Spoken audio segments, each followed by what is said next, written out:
Life is hectic, demanding, and doesn't stop. When honest with ourselves, we must confess we often don't know what the hell we're doing. The Larkcast is an ongoing conversation about the inclusive and mischievous nature of God's presence through the lens of all the things that make up this phenomenon we refer to as life. Astonishing grace and refreshing honesty collide right here for your weekly encouragement.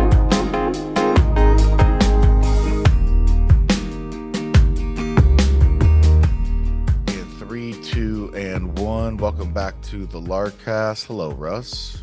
Cheers to you. Cheers to you, man. This fancy 1975 yellow mug that my wife picked up. I like that one. That's a good one.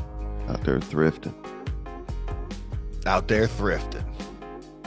Krista, yeah. She's so thrifty. Out there just finding old, unique things and bringing them back to life. A gatherer of sorts. A curator. It's a good word. Yes. Yeah. I miss my friend Krista. I haven't seen her in a while. Yeah, it's been a while, man. Life's been nutty. It has been. We'll get together soon. We'll do it. Yet I haven't been on the Larkcast in a while, so good to be back. I had a really busy weekend this weekend. It was my wife Pam's birthday. And she's been really working hard.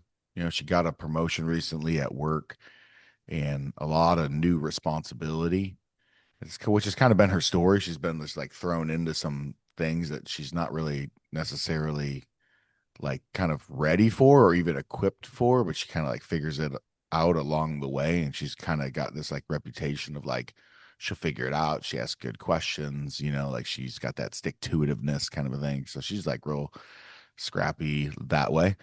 But she's just been working a lot. So I wanted to have like a real special day for her. So I surprised her with a Skyline flight to Chicago and back out of Griffith Airport. So a friend of ours who's getting married this summer asked me to do the wedding. He flies, and then he also is a flight instructor. So he took us up past the Chicago skyline and back. It's like, dude, we were to the skyline, dude, from Griffith, which is like 10 minutes from where I live in Crown Point. Dude, we were to the skyline in like 5 minutes. Oh yeah. Like it's like boom. It's right there, you know? And you're like, this is what life would be like without the Chicago traffic. Dude, it was so sweet. I was like, bro, could you imagine like just coming to the city like this? It would be awesome. So then we got back, we landed, and you'll recognize or remember this place. I took her to Pleasant House in Pilsen for those meat pies. It's like a, you know, just traditional English pub. A lot of just like English spot, like they had bangers and mash, they had the meat pies, all that. And you know, Pam, she like loves anything that's not American, you know, she just like loves other cultural things. But then I took her to see Gaffigan at the Chicago Theater. He had 4 sold out shows at the Chicago Theater. Dang, dude. And I looked at Pam on the way there. I go, you know he's gonna have Chicago Bears, Northwest Indiana material. Like, you know it. She's like, I don't know. It's kind of fresh, you know, this, that. I'm like, that's comedians. Like, comedians are like, you just look at SNL. It's about the news cycle. It's about what's going on. Like, that's part of their job, is to sort of like bring levity, hilarity, and insight. They're cultural commentators through the lens of humor and calling out bullshit and all that, right? So or at least from their perspective of what they think, you know, is dependent on the side. So anyways, dude opens the show with it because he's from Northwest Indiana. He's from Chesterton, which is Porter County. But he's like, Chicago, what's up? Good to be back. He goes, as you know, I'm from Northwest Indiana, the new home of the Chicago Bears. And everyone started booing so hard. Oh my gosh. And loud as I could, with like my hands cupped around my mouth. I was like, let's go. Yeah, I could see you in that setting, just finding immense joy in being as obnoxious as you could possibly be. Just bring on all the hate, dude. The Chicago elitism right now is like on just full blast. Full Yeah, blast. well, I could see that for sure. Because I mean, you just make this quick. Like say that the Bears for various reasons financially moved from their spot downtown to over the line into Northwest Indiana. It's like right down the street. But yeah, you could watch people there like freaking out about that.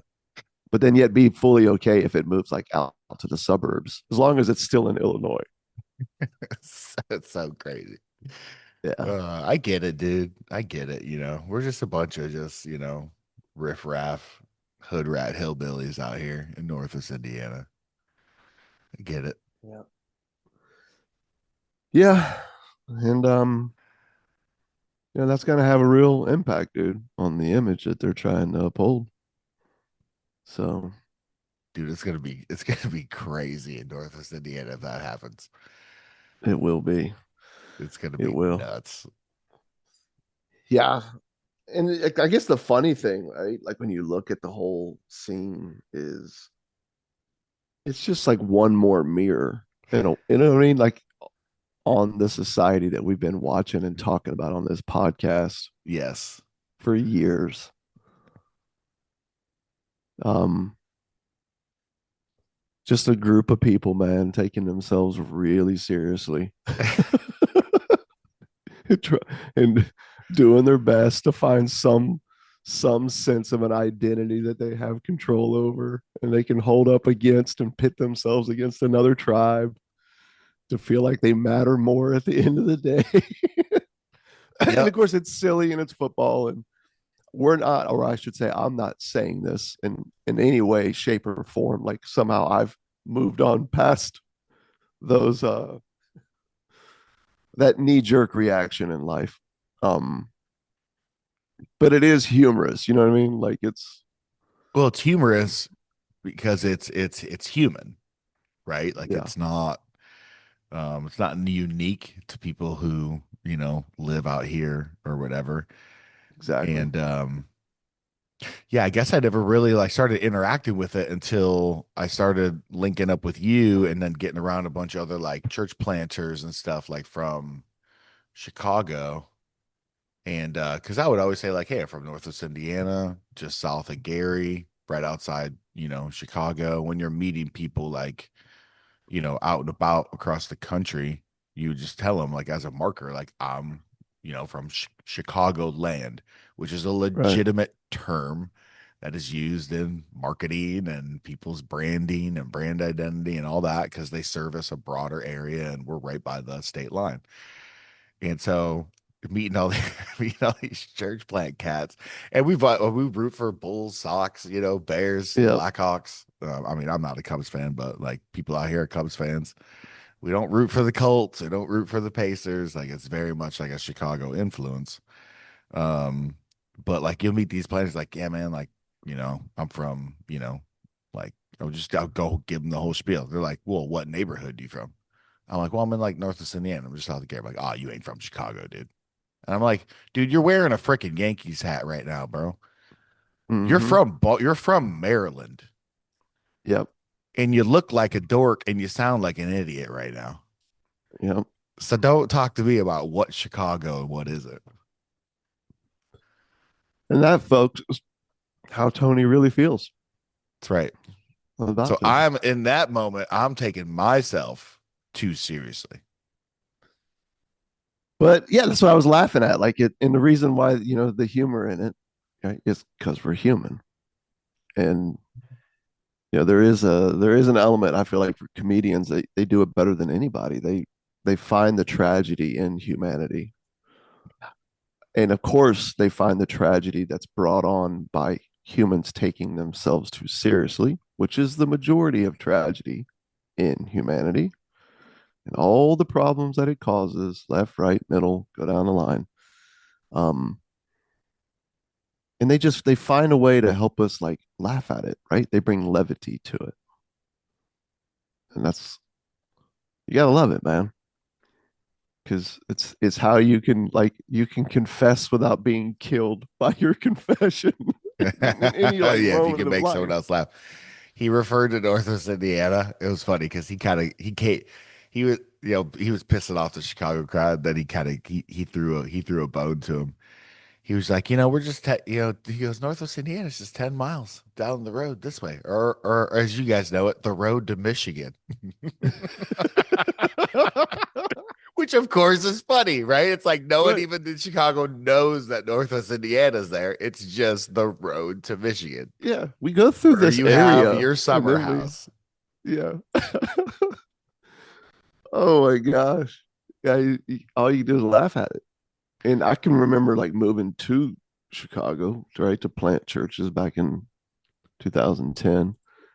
And my neighbors that lived like right above us in our apartment, young couple, artist, like 25, I think. It's probably how old they were. No kids. And anyway, so we're moving in and this dude comes down, introduces himself. She's with him, and 5 minutes into the conversation, they're like, "So, I see that you guys have like a little Toyota Corolla." And I was like, "Yeah, man, moving to the city, I don't want a big car, something we could parallel park easy." So when we got the apartment, I was able to score a garage spot, and yeah, we brought our car. Oh, like silence. And I was like, "What?" So I kind of gave it a minute, because I'm trying to be like the crafty church planter in the city. So I gotta make my connections count, in these conversations. But at the same time, I was a little put off, like, wait a second, what? So I was like, what do you mean? So like, oh, it's like there's like an issue with cars. He's like, man, it's just pretty much just a sign that you know, you're just not from Chicago. You're probably from the suburbs somewhere because you brought a car. And I was like, oh, I was like, well, yeah, we moved here from Asheville, North Carolina, which, by the way, you go nowhere without a vehicle because you're in the mountains and everything's spread out. And anyhow, just kind of, hanging out, they bring down some beers. They kind of help us unpack for a minute. We're having some conversations. And I said, so, like, where are you guys from? Oh, man, city. Went to college, DePaul. He goes through the whole list. I was like, oh, cool. Keep hanging out. Probably 30 minutes later, comes out. Dude's from the suburbs in like Iowa. Moved to Chicago to go to college. Yep. And then like right there, And of course, again, I'm here on mission, dude. So I can't be that jerk who goes, listen to you freaking Yahoo, dude, trying to Yeah. bust Yeah. So I didn't, but I can just remember like right there, there That's what was you're that thinking. need to You like got, yeah, just you got a brush of it. And even this dude though, took himself seriously on some status that he's achieved that yeah, and is even though not you him. were on the front end of a journey, that very well could have looked very, very much like his journey into the city. He didn't Oh yeah. accept you. He didn't consider you belonging or having a right to claim, Mm-hmm. right, that you were from Chicago until probably, I don't know, maybe you ditched your car and lived there 3 years. I don't know what the Yeah, criteria is. Honestly, I don't know what the criteria is. I don't either. Because you would watch planters do it, guys that would come from Maryland or a guy that would come from Seattle in like a year in, you know what I mean? And he's like decked out in socks gear and trying to, trying to change up his voice, trying to make all of his THs sound like D's when he talks. And it was just such a funny thing to watch. I had no hope because no matter how I dressed or looked, like the minute I started talking, people were gonna figure out that I wasn't from here. Yes. And Yes. but I was able to connect in other ways and it was cool. I loved it. But again, it's like there's something about finding the levity in life, man. I think that's kind of what grace does. Yeah. I think that's why referring to it as a lark, right? As a joke on the religion and all the religious rules that we've made up for God, by which we take ourselves very seriously, Yeah. And right? like you need to Grace get is a in. joke on that. Yeah. You need to get in on the big joke, which is you belong not by your doing, but because of a very generous, loving, gracious father. Yeah. And once you get in on that joke, you're able to really see all your other ways that you were trying really, really hard to become something, achieve something, all the little ways that you positioned yourself as better than your neighbor. Yeah. Um, and those just become silly. I mean, it really is Philippians 2, like where Paul kind of has his list of righteousness. And at Yeah. the end, he Good just point. considers it a big pile of shit. Literally is was what it means there. And in the Greek is the word he uses. Once he was in on the cosmic, you know, joke, the beauty, the reality Yeah. of Jesus and his righteousness, he was able to think of all these things as sort of silly. But he would kill a person over it prior to that. Yeah. He would kill over it. Kill him. Kill. Yeah. Yeah. While people were like like putting someone to death in the streets, he's like, "Hey man, let me hold your coat." Yeah. Oh, you guys are stoning this guy? Sweet. Yeah. I'll hold the coats. Here, guys. Yeah. Let's go. Yeah. Come on. You're not like that's gonna interfere with your throwing arm, you know? Like Elijah, no. Last time you did this I with a wanna coat on, you almost hyperventilated. You give me that yeah, coat. yeah. Yeah, and you, Malachi, seriously, last time you like you dinged one off the forehead of a guy and almost took out a kid who was trying to enjoy the show. So we need to we need to bring me that Pick coat. heavier rocks. Yeah, man. It's funny to say it out loud, but for so long, I would say like if you ask me like describe humanity, right? I would say um, broken, right? Wretched, all these things that we were learned to say in the in the Especially with the Reformation hoodie on.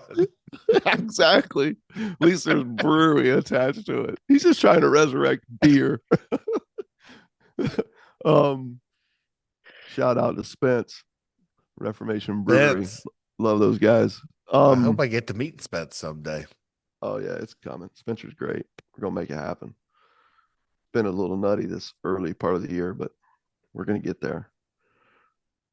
Anyhow, I guess what I was trying to say is like if you would have said to me like humanity, right? I would just, broken or wretched. Where now I just go delusional. That's really what it is. Sure. We're just delusional. Like we're Yeah, just just constantly grasping at something that we think's real that's not sure. real. Yeah. And if you would have said, okay, now describe faith, Russ, with one word. In the past, I would have came up with, something along the lines of like passionate, right? Hmm. Committed, bold. Where now, if you said describe faith with one word, I would say humor. Humor. You've learned to laugh at yourself, which really allows you to embrace other people that haven't found the freedom to laugh at themselves yet. Hmm. Not as better than, just as someone who has stumbled into the actual joke that they haven't seen yet. They haven't got the punchline yet.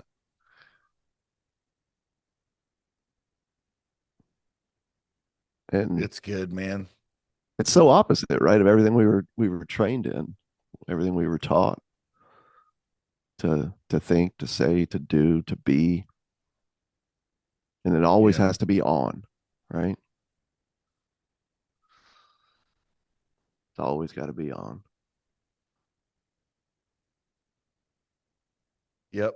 And I get the impulse because I used to be in it, lead in it. I kind of rose in leadership and sort of the urgency. Mm-hmm. of Christianity and faith in a dying, faithless world that just hates God and is going straight to hell in a handbasket. Um, to sort of come out from among them to be separate. Yep. I get the sincerity um and the conviction um of that. But it's funny how you have to really take the gospels and Jesus's words interactions. You have to do a little bit of biblical gymnastics there to justify that because he Yeah, you do. is definitely not on a serious vibe. The only thing he's serious about is dismantling the seriousness. Yeah, it is. And you just, again, you bring this sort of like perception that you have of God and humanity and what we should be, and you bring that into the equation. And then on top of that, you get, the political discourse and work and family and, go down the list, finances, health, like all these things, right? Um, and they all basically sort of come with like their own little side of like oxygen for FOMO. You know what I'm saying? Like, there's a can of oxygen that brings FOMO to like every one of those categories. Don't miss out on this when it comes to health, finances, work, political positions, cultural positions. And now, and again, now you got to filter all of it through like the seriousness of this God. And like there was a guy recently that I've been talking with, and as a little jab, he put this piece out just talking about the seriousness of sin and how God takes it so seriously. And every thought that you have, every sin that you commit, man, it's like you're just pushing the spear further through Jesus's side. And just all these people like rallying around it. This was like just this past week. And the whole You've time I'm been like, talking to this dude? yeah, just through a connection. Dude, I talk to as you I talk to all kinds of people, man, that are from like A to Z on the, Yeah. you know what I mean, in the conversation. And this is a guy who was trying to grab on like to the parables. He checked out All Alark, the new book, where I'm sort of just unpacking what Jesus actually is saying here versus what we were told. And letting his words just mean what he says. And anyways, he was really starting to find like an issue with it. And again, it came back to like the need to take these things more seriously. And I'm like, where do you like hear anybody saying we shouldn't take things that matter seriously? Like there's a difference between seeing something for what it is and turning it into something that it's not, and thus taking developing, I should say, a perception of God that's not there, and then a perception of yourself that's not there, and then a perception of everything around you that's actually not there. It's called being delusional. And then pouring yourself into that with like just piss and vinegar, right? And then just thinking that the more seriously that you take yourself in this, like the more faithful you are. And it goes back to what you were just saying a minute ago. Like it seems like the only thing that Jesus was taking seriously was dismantling this very thing that you keep trying to take so seriously. Yeah, and it's like, if well, of course he's taking, you know, sin seriously because he's taking, this world seriously, himself seriously, right? Like, he's not he's not a buffoon. Yeah. Um, so the things that damage and hurt us for sure.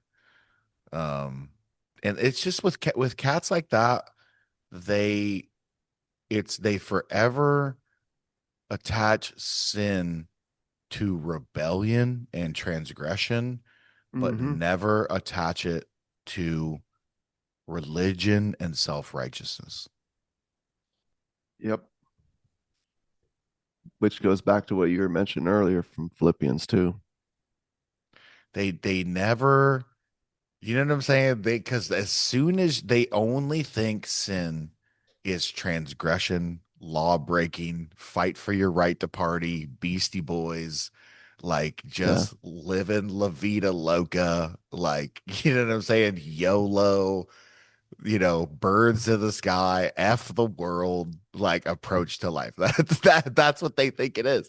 And so when Yeah. you start talking about grace, they just think to themselves, oh shoot, like this is just gonna make everybody around me think that they can just do whatever they want. Yeah. And right there, when I hear that, like if you take what we've been saying in this podcast, like what you and I've been learning over the years and seeing grace in the everyday, like a story as simple as what you brought up with Chicago, Indiana, the Bears possibly moving, et cetera. Right there, when you hear that, that you hear within that pushback, that fear, that challenge, what they're ultimately saying is, if what you're saying is true, then how do I differentiate myself from everyone else so that I feel like I matter, so that I feel and know that I belong?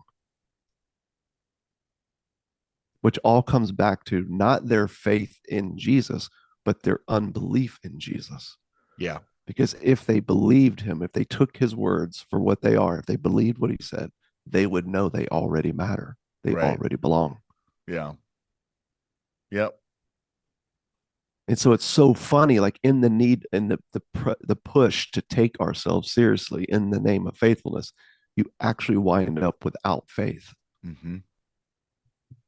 And instead of the peace and the joy, right, and the hope that comes with that, Yeah. you have turmoil and You you have, have pressure and yep. just an uneasy spirit constantly.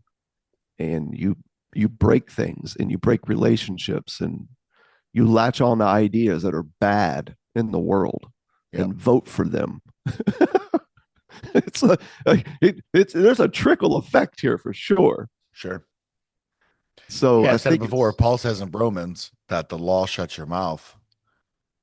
Well, the gospel opens it to laugh. yeah, yeah, yeah. Grace is the best way I know how to put it, man, is you just have to think of it like gravity, right? It's like gravity. It's a or the air that you breathe.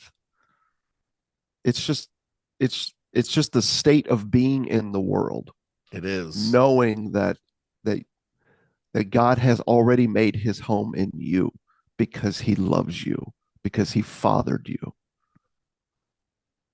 That's grace. Now, when you say that, they're like, yeah, but what about, I'm like, dude, we're not saying go, that means go be dumb, blah, blah, blah. We talked about this a million times. But if you don't get that understanding of it, then all of your efforts to not do fill in the blank and to be fill in the blank are, they're just undoing the very humanity, right? The joy, the reality of, oh, I am a person and I do make mistakes, and that doesn't mean they're good, but it also means they're not the end of me.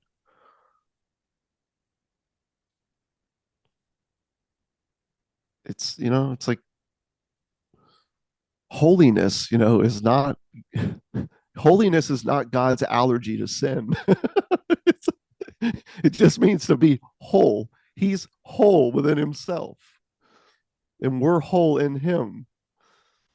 Um, I think the more we help each other grab onto that, then one, the more we can laugh at things.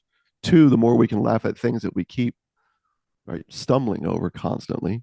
Mm-hmm. But just to throw this in there, we can also learn to laugh at things that we keep falling for and hopefully not walk in things that are hurtful. Yeah. But again, I think that comes from the levity of grace. Yes. It Yep. doesn't come from the, The real just nose of the grindstone, yes, man, clench your fists and grit your teeth, and we're gonna freaking do it this time, man. yeah, yeah, yeah. We're That's what gonna I said to get it. that We're dude. He gonna get it goes, together. He goes, no, every time you do this, we talk about this, it's another just pushing the spear further. I said, bro, I don't know if you know this, but because you keep talking about this act, but he's not on the cross anymore. Yeah, not there. So I think while you're going like, oh, Jesus is just shouting ouch right now, I think Jesus is like, no, I'm just That's enjoying a not a glass real of line. That's not the shouting ouch. That's not a real line. He did not put that in this piece. the ouch, That's the you word ouch paraphrasing. isn't there. Yes. Okay. Yeah, but the whole like premise, he's saying Yes, the that. premise is there. I'm just saying, Yeah. Yeah. if he used the shouting ouch as a a literal line, then we know we can't take this seriously. You're like, I have a real issue with the word ouch. So Well, yeah, that just well, I had shows another you that word just for shows it, you but my self-righteousness. I have another word for it that he was summarizing, but for the children who are listening in the car, I chose the word ouch. And but yeah, man, I'm just like, yeah, dude, he's putting to death on the cross the myth of the God that we had in mind. Mm-hmm. He's not he's not making us lovable on the cross. He's proving to us that he's always loved us. Yeah. Even when it came to dying at the hands of the religion that we wanted more than him. Yeah.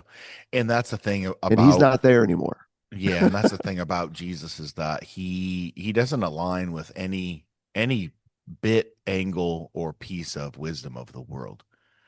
You will experience a crisis, a personal crisis, as you interact with, the scope of the gospel. Yeah. And it's crazy, man. You'll see something new, man. You'll see something But I new. like I like the delusional piece, and that's my thing. That's my prayer, like, for my kids and for my friends, and man, for Yeah. me, just give me the eyes of, just help me to see this, awaken, to this. And I feel like that's a daily prayer, man, almost, like Yeah. just a dependency thing, just how easily you could slip into all kinds of other ways of seeing yourself and those around you. Yeah. Yeah. Lord, help me laugh at myself. And yeah, there are real things out there for sure. And I'm not saying we should take them lightly, Mm-mm. but I think if we're actually going to see them for what they are and come together and embrace things that need to be embraced, then we've got to stop taking ourselves so seriously in that equation Sure. because that's what's killing us. I think it's what kills what could be. Because we're all right. We're all equally delusional. For more on this, folks, and what it looks like with your friends, check out last week's podcast, The Parable of the Waffle House, and how it's.